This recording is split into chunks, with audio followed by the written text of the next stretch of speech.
I wanted to talk a little bit about Christmas, but in my usual oblique way, shall we say, kind of starting in left field and see if we can come around to something. But it's always in the service of trying to understand the season. Whenever we're reading anything from the Bible, to understand its intent, what is the deepest message that is being conveyed here? And not just read off the top literal meaning, but get down deep. What is being conveyed by the story of Christmas? And I wanted to start by telling you a dream that I had. And this is getting to be a couple of years ago that I had this dream, but a little insight into how my mind works, even when it's unconscious. But I dreamed, and you ever notice that dreams never start at the beginning? You're always kind of thrust into the middle of it, or you don't remember the beginning at least. And so I don't remember how the setup was, but the gist of it is that a woman died in childbirth, and she delivered triplets. And so the husband was, of course, distraught and traumatized and everything, and he didn't believe that he could raise these triplets on his own. And so he decided to put them up for adoption, and a couple came forward and agreed to adopt the triplets. And when all the ink was dried and everything was signed and sealed and the children were theirs, it was discovered that all three of them had been born blind. And so you can imagine the reaction of these adopted parents. Now, the docs said, they came into the picture and said that there was a surgical procedure that they could do that could hopefully restore the optic nerve, but there was no guarantees. And the adoptive father was furious. He was accusing the biological father of fraud and that he knew this, and these child were being thrust on him, and he wanted to sue to get the adoption annulled, or at least what he wanted to do was to put into writing that taking these children was contingent upon the success of this surgery so that the children could see. And I'm watching this as if it's third person. You know how you in a dream sometimes it's you, and then sometimes, but I'm watching this as if it's third person, but at the same time, I'm realizing that this is me and Marion. There's this dual layer because it's happening to me at the same time that I'm watching it. Because this is the point at which the wife turns to the husband and she tells him, when you have a baby, you have no idea what's coming. And then the baby arrives and you don't give it back. You can't give it back. You can't change what it is that is born to you. He says, you of all people should know this because you've built businesses from the ground up your whole life. You know about risk. And she says, and a life lived without risk is not a life that's being lived at all. And then I woke up. Have a dream like that ever? It was strange. I remember the clarity with which I remembered it at the end. And of course, when I told Marion about it, she went, well, what's the ending? What happened? Don't you want to know what happened? And it's like, yeah, well, I guess it would be nice to know what happened. On the other hand, the ending is not really the point, isn't it? Is it? To leave it unresolved like that puts us into the position of having to choose. I mean, what would you do? What would you choose at that point? How would that affect? What would you do? I suppose many of you are thinking, well, I never would have agreed to triplets in the first place. I mean, there's that, right? But once you do, what would you choose? How would you go about moving through a dilemma like that? Now, going back 20 years when Marion was pregnant with our now 20-year-old son, our last son, she was in her early 40s when she was pregnant with Brennan. And of course, she was high risk. And so the first thing that the nurses were telling her, well, first of all, do you want to keep it? Is this a mistake? What's going on?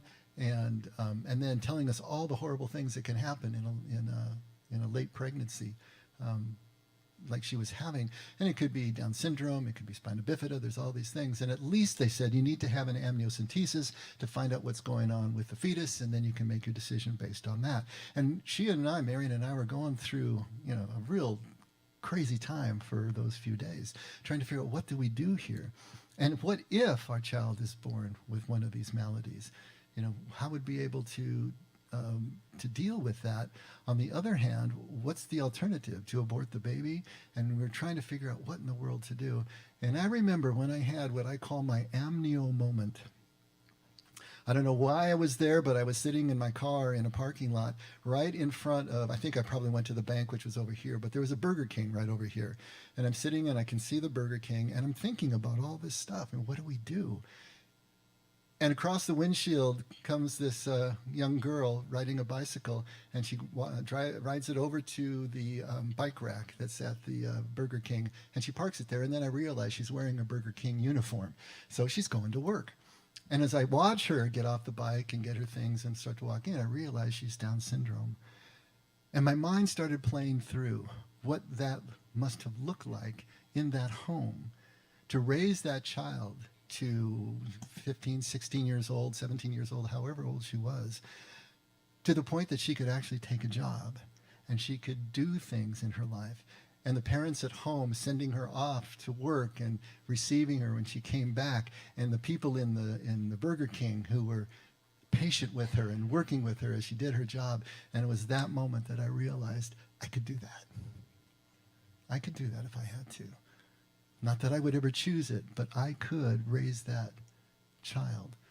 And I called up Marion and I said, we don't need no stinking amniocentesis.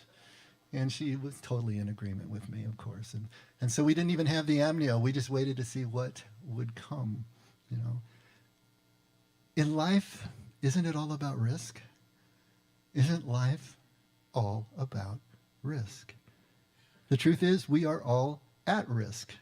Each and every moment since we took our first breath. Now, we were even at risk in the womb. We've always been at risk. I know I bring up my skydiving story a lot, but think about any time that you have done something that was high risk, whatever it may happen to be. Well, for me, the premier thing was jumping out of an airplane at 12,500 feet. And that risk gave me an insight to life. Because in the preparation for the taking of that risk and everything that happened, I realized what a metaphor for life it was. That each and every one of us is already free-falling. From that moment that we were pushed out of our mother's fuselage, as I like to say, we've been free-falling ever since. And every single one of us right now, we're free-falling. We can't get back in that plane any more than I could have at the moment that I jumped out of it. That plane has sailed. We are free-falling. And the only choice that we have as we are rushing to the ground of our death is how we meet that moment. Is it screaming in terror at 120 miles an hour? Or is it in a nice, graceful flare where we just step onto the ground? That's our only choice anymore. Not whether to jump. It's how to meet the ground. And all of that implies such risk, you know. It isn't a question of whether we can live without risk. It's a question of whether we accept the risk at all, whether we accept the risk of simply being alive, because we are all here now, and any security that we think we have is an illusion. It's an illusion that we pile up around us with all our material possessions and all of our money, trying to feel like we've got this secure fortress around us. But has it ever really dawned on us just how fragile we are? That comes at moments of great loss, of course, and maybe moments of great love as well, when you realize how tenuous our relationships are here. But to really come to terms with and accept how fragile we are, that anything can happen at any moment, no matter how deep our bunker is, how deep our bank account is, we're all simply at risk. This is a fundamental building block of life. How in the world are we going to be able to live in kingdom as Jesus describes kingdom? The ability to live with a sense of conviction and blessed assurance that everything is going to be okay if we haven't come to terms with the basic tenets of life, right? And as I was thinking about this dream again, it reminded me of the book of Job. You know, Job is someone who suddenly had himself thrown into the worst possible situation. And the dialogue that goes on between him and his friends, the dialectic that's there, that tension between opposing views, they accusing him of having done something to deserve all that befell him, and he hanging on to the fact that no, he didn't deserve it. Nothing happened. He didn't know why this happened. And like a dream, the book of Job has no backstory to give us. We don't know how Job came to be who he was. We don't know how he amassed his wealth. We don't know if he was born into it. Did he earn it? What happened there? Now, we have the little story at the very beginning of the scene in heaven between Satan and God. But the interesting thing is that most scholars believe that that was added later because of internal clues within the text. And so that little bit of explanation why these bad things happen, because God was bragging on his servant Job, and Satan just says, yeah, it's only because things are going nicely for him. If everything went poorly, he would curse you to your face. All right, you go ahead and do your worst, Satan, God says. Just don't kill him, and let's see what happens. Doesn't sound very fair, but at least it's some kind of explanation, right? But if that was added later, then the only thing you would have was Job was a great guy and everything was going really well.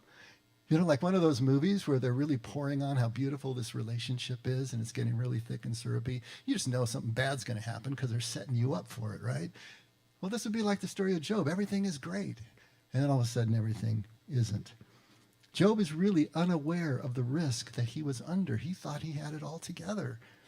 He was a good man. He was a righteous man. But he also had vast flocks of livestock and everything he needed and this huge family around him. He thought he was insulated from the risk, wasn't even aware. But when you think about it, Job was actually managing risk by controlling every parameter that he could possibly control. He was controlling his righteousness, trying to be good with God. He was controlling with his wealth. He was controlling with his family. It was kind of a means of feeling that illusion of security more and more strongly until he was completely blindsided when everything failed. Now, there's nothing wrong with managing risk, okay? I don't want you to think that that's what I'm trying to say here. We all need to do it. We all should be doing it, of course. We need to prepare for the future. We need to minimize our exposure to bad things that can happen, obviously. That's why we buy insurance. That's why we do the things we do. And we need to be responsible that way. But at the same time that we do all those things, are we also accepting the fact that we're still at risk and there's nothing we can do to change that? Are we accepting our own frailty, our own fragility, or are we somehow imagining that we can beat the odds? You know, we can do it, even though no one else can. Yeah, somehow we're going to beat those odds. And is our willingness even to take big risks in life, you know, to try to make the big score, to try to build the business or do the things is that just an attempt to try to grow big enough to be risk-free? Is that really what we're trying to do? Trying to get somehow separate from the fear of uncertainty. At some point, like Job, the risk is going to catch up to us. It's going to catch up to every single one of us. And what then? What do we do then? Is that when we curse God?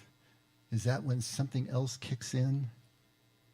Like Job, you know, there's going to be shock, denial. Maybe we'll have a tantrum, descend into self-pity for a while. And we're going to have to obviously go through the necessary steps of grief when anything hits us like this. And we're going to ask why. And there's nothing wrong with that. Why? Why do bad things happen to good people? Why would this happen to me? But at the end of all of that, when all of that calms down, when we're finally confronted with all the things that we can't possibly know, will we react the way Job reacted? Will we be able to continue to walk in our faith? Are we going to be able to continue to live our lives? Because in the end, God speaks to Job from the whirlwind, which is a symbol of the mystery, the symbol of the non-answer that God could possibly give Job in these circumstances. And Job reacts in a very specific way. Take a look at Job 40, starting at verse 3. This is after about 3 chapters of God speaking to him in some of the most beautiful Jewish poetry you'll ever read. Go back and read those chapters. It's just astounding. And then Job answers the Lord and said, "Behold, I am insignificant. What can I reply to you? I lay my hand on my mouth. Once I have spoken, once I have spoken, and I will not answer, even twice, and I will add nothing more. So in the face of all that he can't know, in the face of the mystery, in the face of the uncertainty of life, Job accepts his human condition. He surrenders to it. He sees himself as the fragile, dependent, and even insignificant creature that he is. But this is the genius of Job.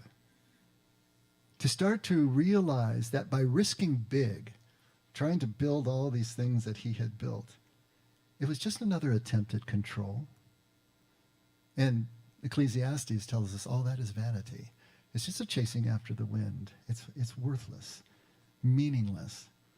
So Job starts to realize that the greater risk that we all face as human beings, the only one that makes sense out of life, is risking small. Not risking big, but risking small. To let go of trying to understand all these things that are not understandable from a human point of view. And to let go of trying to control and to manage all the risk that life presents. And to embrace our human insignificance. To embrace our human vulnerability. Because it is the only way to finally trust. To risk being small is to find out who we really are. Not who we imagine ourselves to be in our fear, but to find out who we really are.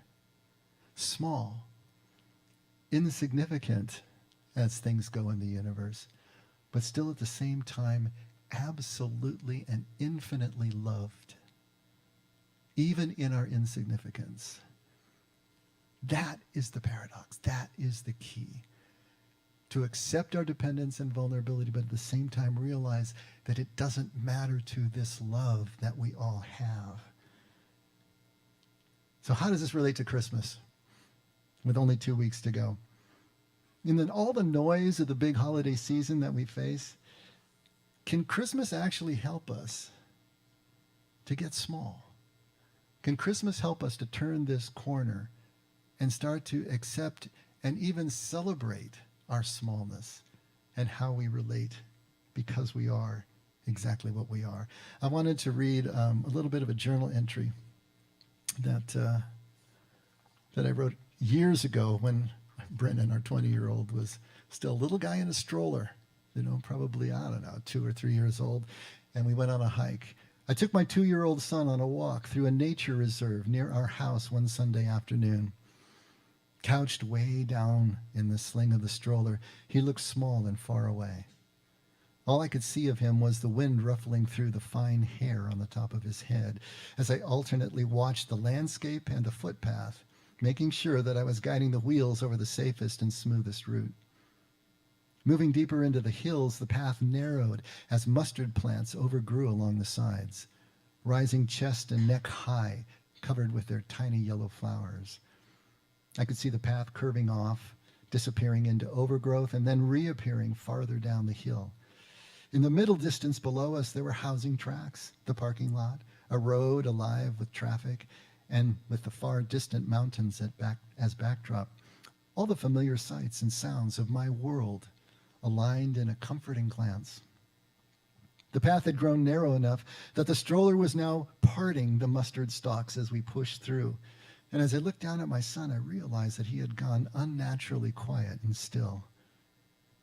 I could sense his focus and concentration right through the top of his head and looked down the path toward what may have been holding his attention when a sudden thought struck me.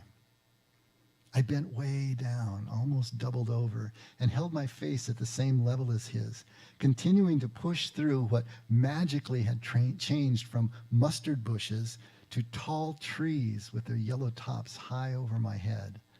The whole scene instantly transformed from a narrow footpath on a nearby hill to a mysterious road deep in the forest. It could have been hundreds of miles from the nearest sign of anything that seemed familiar and safe. I could imagine we were traveling a hobbit road through Middle Earth, that horses with armored riders would come thundering around the next curve at any moment, filling the scene with flying clumps of earth and flared nostrils and the glint of hardened metal. By simply lowering my position, I had left the world with which I was so familiar and comfortable and had entered a new one, the world of my child, a world viewed from only 3 feet off the ground, where even a rutted footpath could hold any promise or possibility. I had been given just a glimpse of whatever it was my boy was seeing in all its newness and mystery. But it was enough to begin to understand. Just lowering my point of view, pushing the stroller like this, watching with my son, changes everything. Lowering your point of view changes everything. The world looks different from 3 feet off the ground. We forget. How long has it been, unless some of you are really short, how long has it been since you were looking at the world from 3 feet off the ground? Have you ever tried to find something that was lost by a child? Do you know how you find something that's lost by a child? You get down on your hands and knees and you look at the same level that they were looking, and then you see all the cracks and crevices and possibilities for things. You don't see that from 5 or 6 feet high. It's amazing how that works. Why are people depressed at Christmas? We always hear this, and it's true.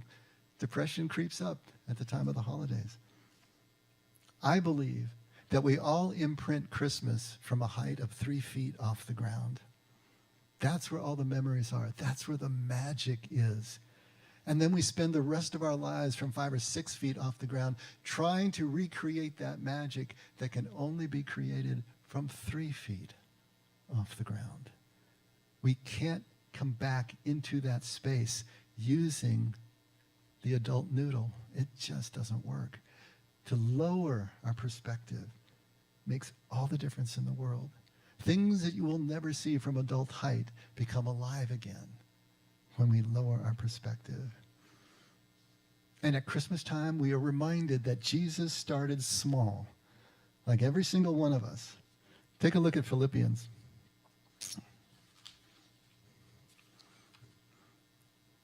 Second chapter, starting at verse 5.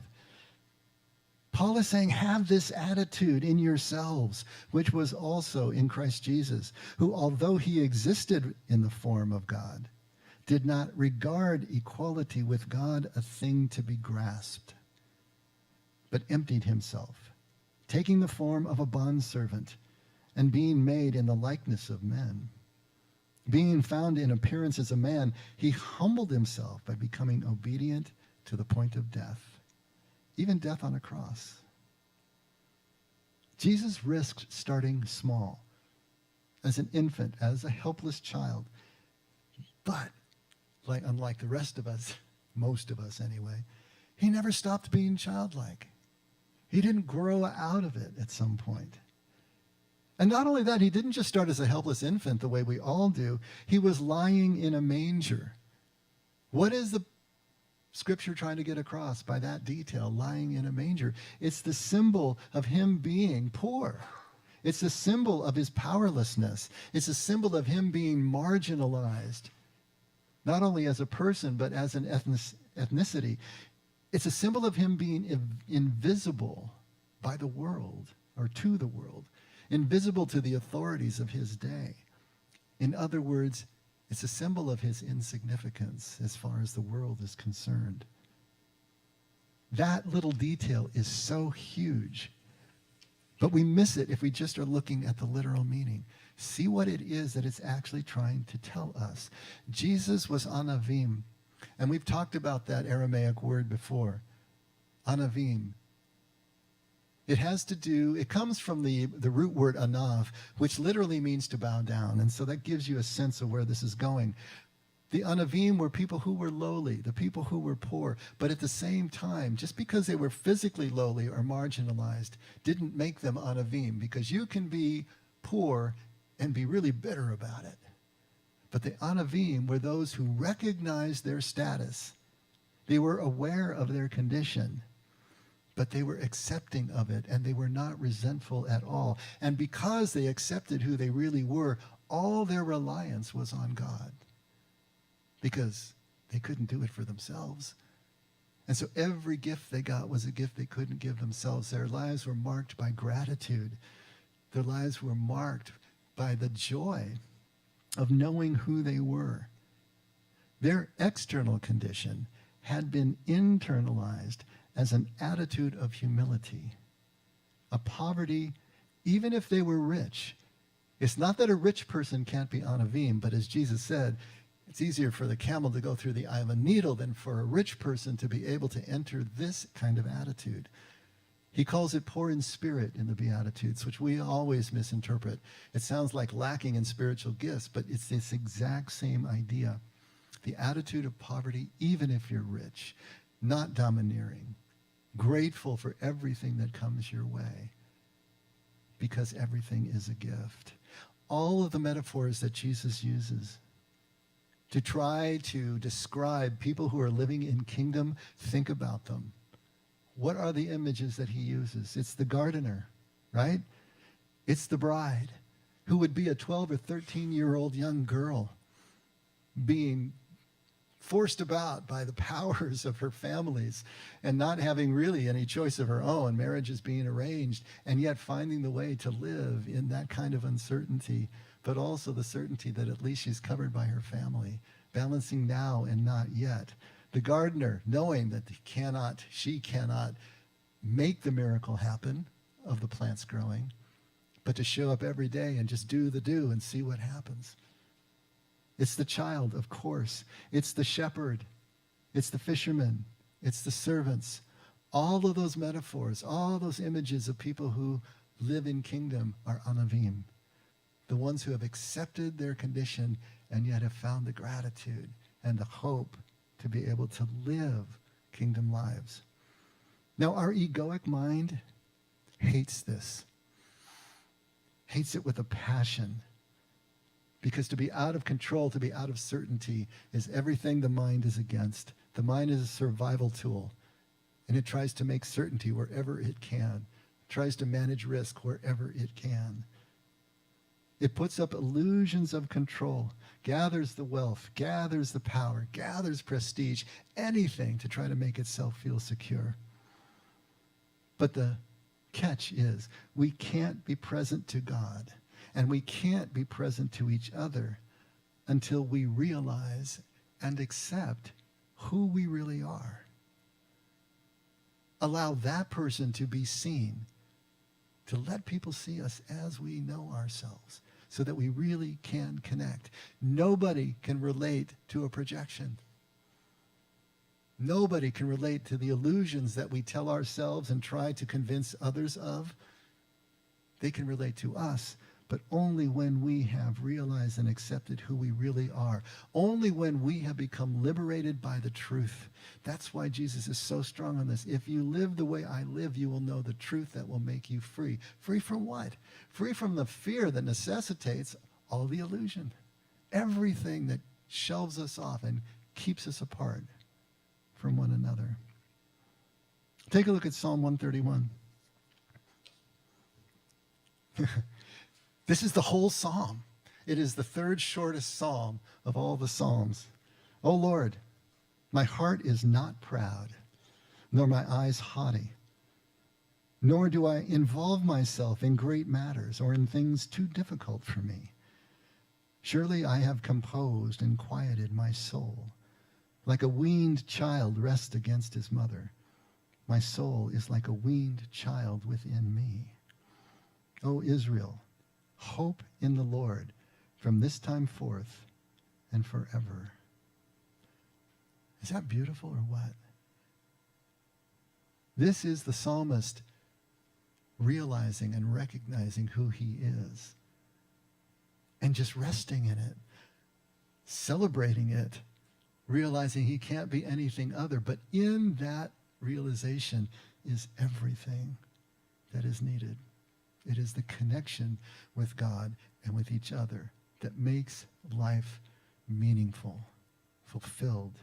This is exactly what happened to Jesus in the wilderness. What was Jesus doing in that wilderness in the first place? He was learning to get small. You think Jesus didn't have to do what we have to do? Hebrews tells us He was human in every way that we are human. Of course he needed to go through this. If he didn't need to, then he is no way shower for us. He is no model for us. If he was able to cut through the line and just get to the end by his status, then how in the world are we supposed to relate to that? Yes, he went to the wilderness to do exactly what we need to do and the work that we need to do in our lives, to learn to get small, because as he got small, God got big. Just as John the Baptist said, I must decrease so that he can increase. This is the way of Jesus. And in putting down those three symbolic temptations, right? To turn the stones into bread, to control the kingdoms of the earth by bowing down and worshiping the adversary, to jump down from the parapet of the temple in the view of all the crowds, to be carried up at the last instant by angels. He was able to overcome all of the basic human drives that are the way that we try to manage risk, the way that we try to establish control, the illusion of control in our lives, to be relevant, turning stones into loaves, to be powerful, to control all the kingdoms of the world, to be spectacular, to be significant, to be seen as being borne up by angels' wings. If you think about it, Jesus' entire message, his entire life narrative, as preserved for us in the Gospels, is all about this contemplative practice. The practice of being able to decrease, the practice of letting go, the practice of stepping outside the mind that is constantly trying to create these illusions of control. It's all about the way of the Anavim, if you will. Finding that life, finding the treasure of life by letting go of everything that blocks us from everything that is already here. The selling of everything that we own and giving it away so that we can just be here. What Jesus did in the wilderness was that he risked being small. Now, he was already born Anavim.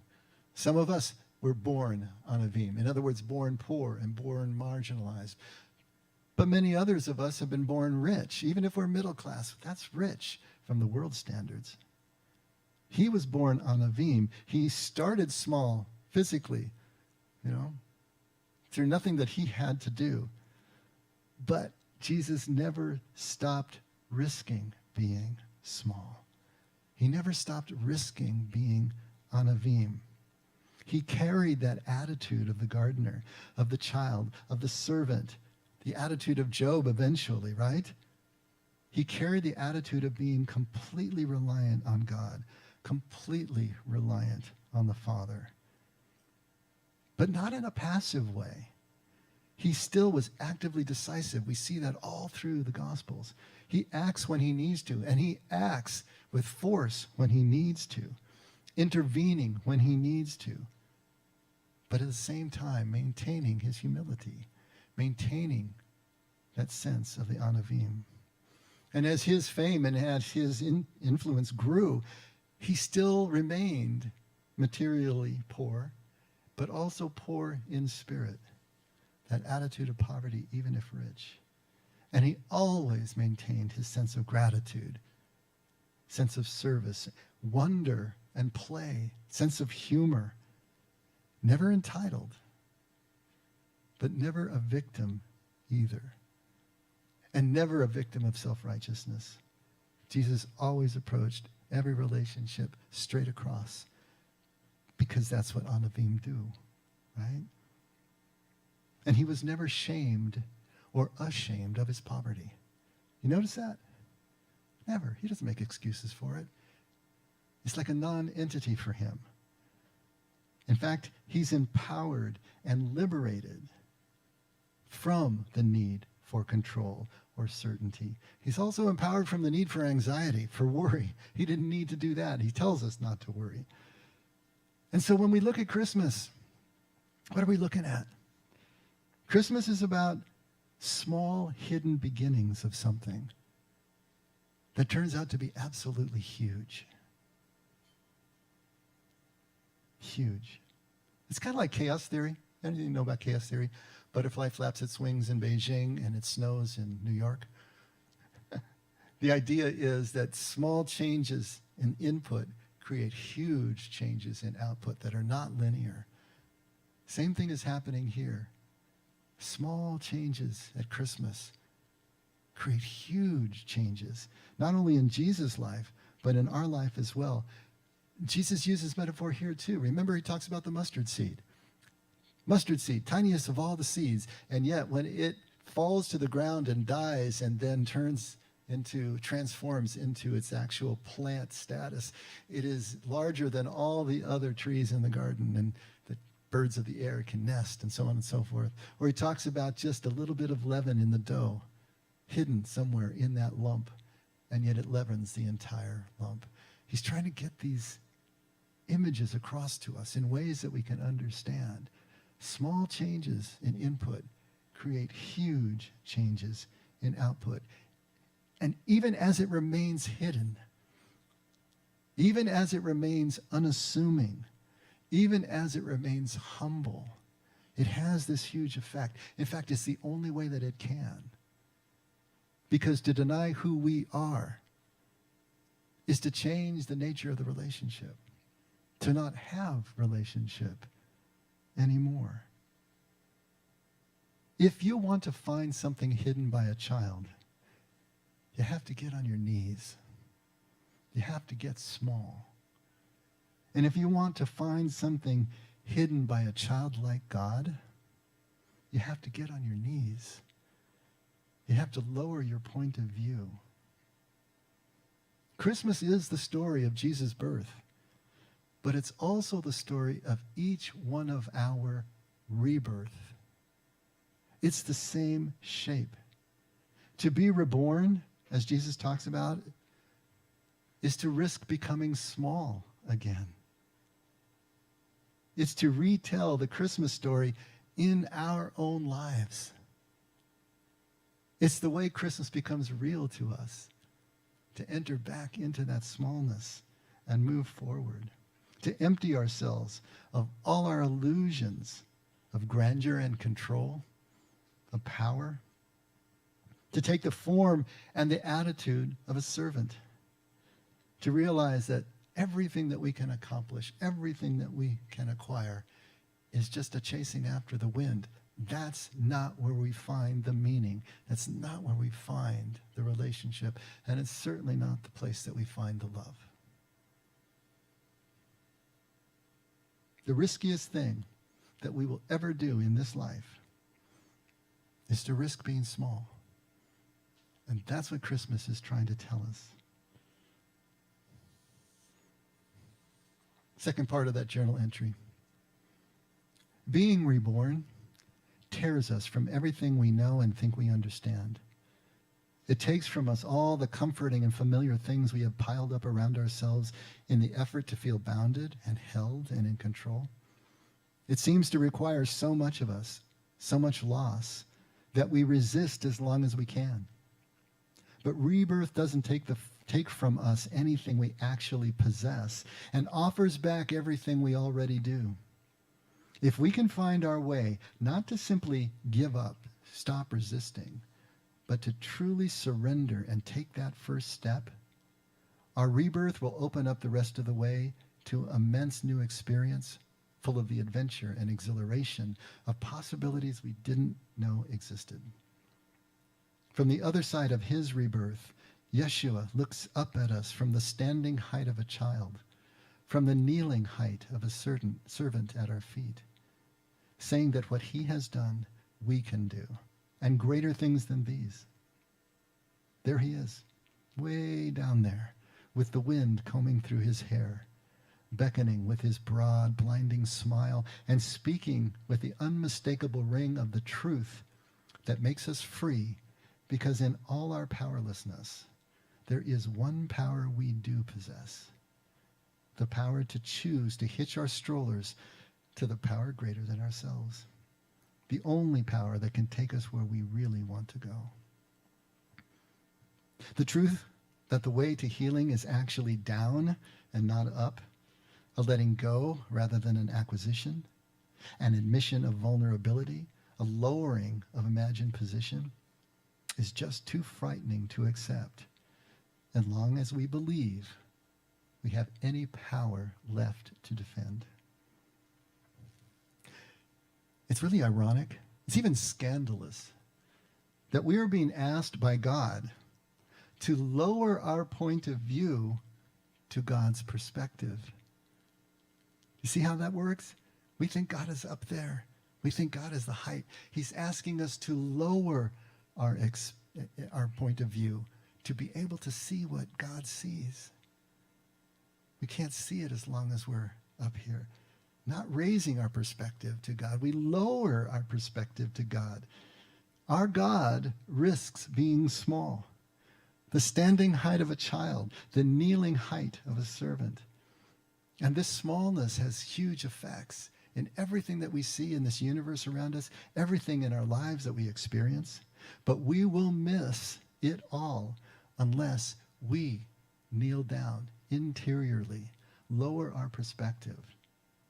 Like Job, accept our smallness and our insignificance, risk being small ourselves, and in that smallness, find the love that couldn't be any bigger. That's the beauty. That's the irony. That's the paradox. But that's everything that Jesus is trying to teach us. And to put one final point on all of this, there's a story that I have read Christmas after Christmas for years now, and most of the time I can't quite get through it. And I haven't read it for a couple of years, but I think it puts a final period on everything that I've been trying to say, and it's called Trouble at the Inn. Here we go. And I know some of you know where we're going. For years now, whenever Christmas pageants are talked about in a certain little town in the Midwest, someone is sure to mention the name of Wallace Purling. Wally's performance in one annual production of the Nativity play has slipped into the realm of legend. But the old-timers who were in the audience that night never tire of recalling exactly what happened. Wally was 9 that year and in the 2nd grade, though he should have been in the 4th. Most people in town knew that he had difficulty in keeping up. He was big and clumsy, slow in movement and mind. Still, Wally was well liked by the other children in his class, all of whom were smaller than he. Though the boys had trouble hiding their irritation if the uncoordinated Wally asked to play ball with them. Most often they'd find a way to keep him off the field, but Wally would hang around anyway, not sulking, just hoping. He was always a helpful boy, a willing and smiling one, and the natural protector, paradoxically, of the underdog. Sometimes if the older boys chased the younger ones away, it would always be Wally who'd say, "Can't they stay? They're no bother." Wally fancied the idea of being a shepherd with a flute in the Christmas pageant that year. But the play's director, Miss Lombard, assigned him to a more important role. After all, she reasoned, the innkeeper did not have too many lines, and Wally's size would make his refusal of lodging to Joseph more forceful. And so it happened that the usual large partisan audience gathered for the town's Yuletide extravaganza of the staffs and creches, of beards, crowns, halos, and a whole stage full of squeaky voices. No one on stage or off was more caught up in the magic of the night than Wallace Purling. They said later that he stood in the wings and watched the performance with such fascination that from time to time Miss Lombard had to make sure he didn't wander on stage before his cue. Then the time came when Joseph appeared, slowly, tenderly guiding Mary to the door of the inn. Joseph knocked hard on the wooden door set into the painted backdrop. Wally the innkeeper was there waiting. "What do you want?" Wally said, swinging the door open with a brusque gesture. "We seek lodging." "Seek it elsewhere." Wally looked straight ahead but spoke vigorously. "The inn is filled." "Sir, we have asked everywhere in vain. We have traveled far and are very weary. There is no room in this inn for you." And Wally looked properly stern. "Please, good innkeeper, this is my wife, Mary. She is heavy with child and needs a place to rest. Surely you must have some small corner for her. She is so tired." Now, for the first time, the innkeeper relaxed his stiff stance and looked down at Mary. With that, there was a long pause, long enough to make the audience a bit tense with embarrassment. "No, be gone," the prompter whispered from the wings. "No," Wally repeated automatically. "Be gone." Joseph sadly placed his arm around Mary, and Mary laid her head upon his shoulder, and the two of them started to move away. The innkeeper did not return inside the inn, however. Wally stood there in the doorway watching the forlorn couple. His mouth was open, his brow creased with concern, his eyes filling unmistakably with tears. "Don't go, Joseph," Wally called out. "Bring Mary back." And Wallace Perling's face grew into a bright smile. "You can have my room."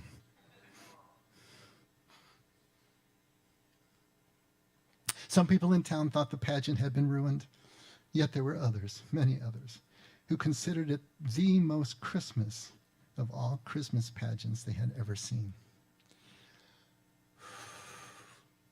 The ultimate anavim, yeah? All of us are born like Wally. Some of us grow out of it. But Wally and Jesus never did. They maintained that spirit. They maintained that connection. The rest of us now need to risk growing back in. We need to risk growing small. And then we will understand what Christmas is all about. Let's pray.